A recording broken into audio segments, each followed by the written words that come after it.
Natasha, and thank you so much for joining me today. Well, we have another scraps card today, and I wanted to show you one of the ways that I go about using mainly the scraps from a paper pad. So, for example, I have this is the Mintay Papers Peony Garden paper pad, and this is a gorgeous one. And what I do is when I use things out of it, I tend to leave most of the bigger scraps at the front of the paper pad. And that way, I usually check there first and, that's where I find them. But after a while, it gets to be annoying or they fall out and it just means that I need to use them. And you can usually tell that they have become annoying to me because there is a couple in here that don't even belong here. Those red stripes have a Christmas pattern on the back, so that definitely does not belong in here, but, that's okay. It actually goes okay, and, maybe I wouldn't have otherwise put it in with this, so it's a good start. Now, first things first, these have often just been cut, sliced, chopped with scissors, ripped, torn, whatever.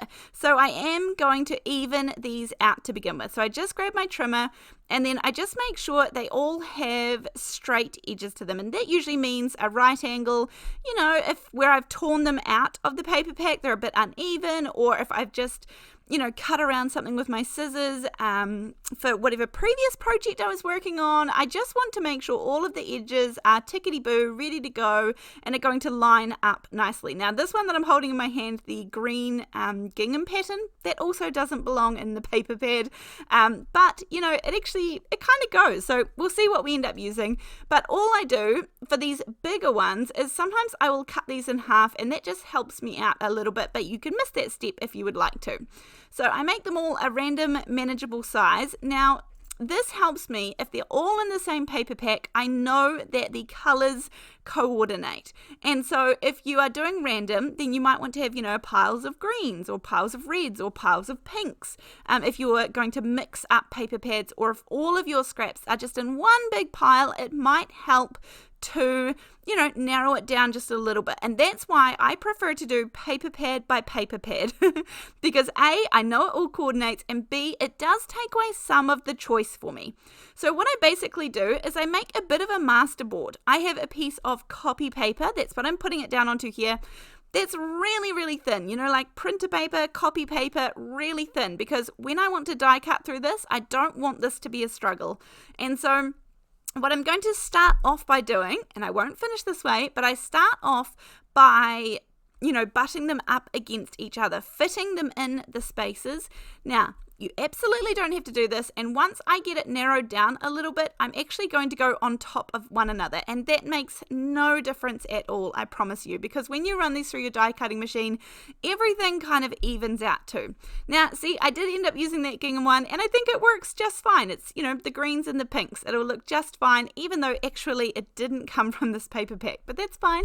And I have all those beautiful words up there, and just deciding which piece should go here. If you think about it for too long, then I find I second guess myself. So really, you just need to sort of, it's okay. Even if this doesn't look right at the end, it's also okay. And I remind myself of that.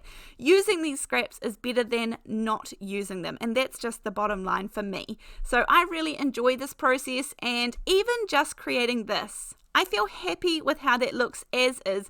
And of course, there are so many ways that you can go about creating, what to do from here. Now, this is the Scalloped Hearts die from scrapbook.com. There are 5 in this set, and I'm taking the second to largest.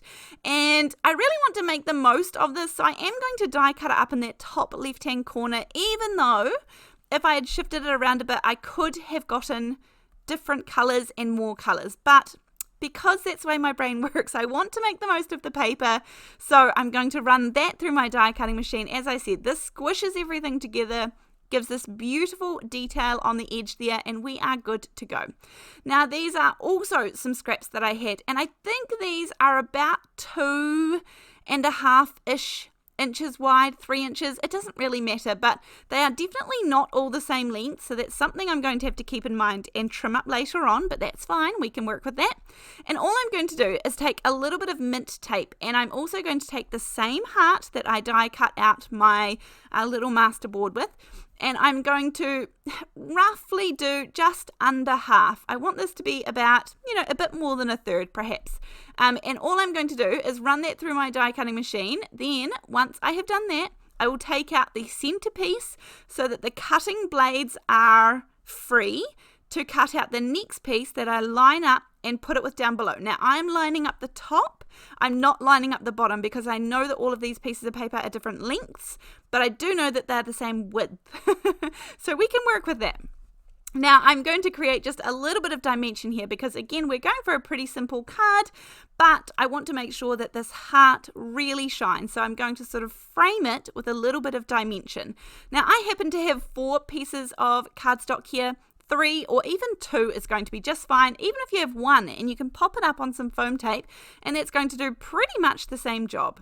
Now all I'm going to do when I put these together is just make sure they're lined up. I can trim anything. I can fix that later, but we do need to make sure the hearts are the piece lined up, and you can see they are definitely not all the same length, and that's perfectly fine.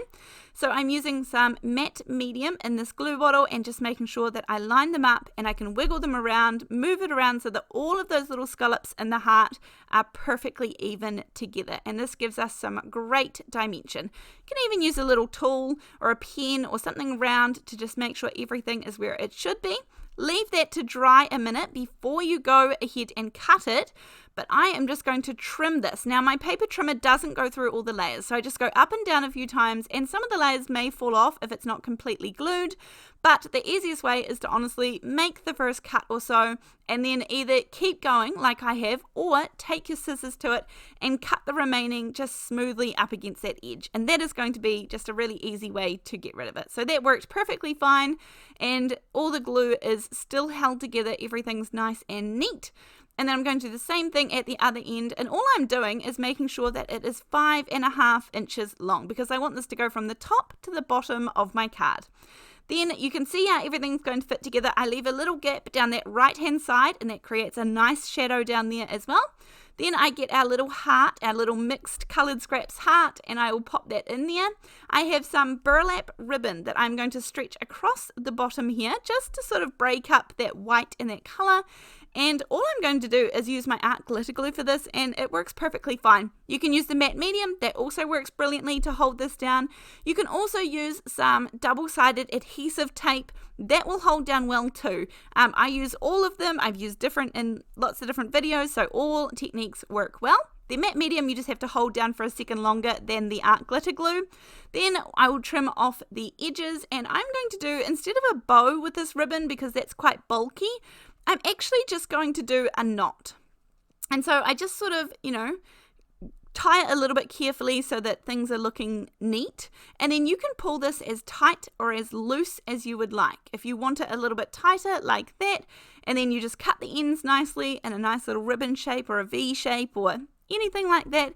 And then this to me looks nice and finished too. Now I was just going to do a straight cut, but I've changed my mind. I couldn't make up my mind. Now, of course, this is just one idea to use up these beautiful coloured scraps that we have. And at the end of this video, I will leave video links. You can see the pictures. All you have to do is click on the video and it will take you to all of the other, the next video in the series of using up scraps, because I have lots of them on my channel at this point. We have way over 1,000 videos on my channel. So if you like this sort of content, if you're enjoying it, please like, please subscribe, and leave me a comment down below to let me know your favorite thing to do with your colored scraps. And then also, I guess if you were doing this with white scraps, you could do different textures with the white scraps, and then you could have put it on a colorful background. That would look quite cool together. Now, this is one of my sentiments from my printable sentiments on my website, natashafoote.creative.com. This is free. You can download this and print this out, and you are welcome to print them out and use them in your card making. That's what they're there for. It's completely free. You don't need to pay for anything. On my website, I do also have some card making classes. These are 6 to 8 videos, all in a series on one medium in particular. And we go from some beautiful, simple techniques right through to some more complex ones to really make the best use of all of our tools and the things that we choose to invest in our paper crafting. Anyway, there's lots on the website to check out, so head over there as well. But other than that, thank you so much for joining me. Thank you for being here, and I really do appreciate it. And other than that, I will see you in the next video. So thanks. See you later. Bye.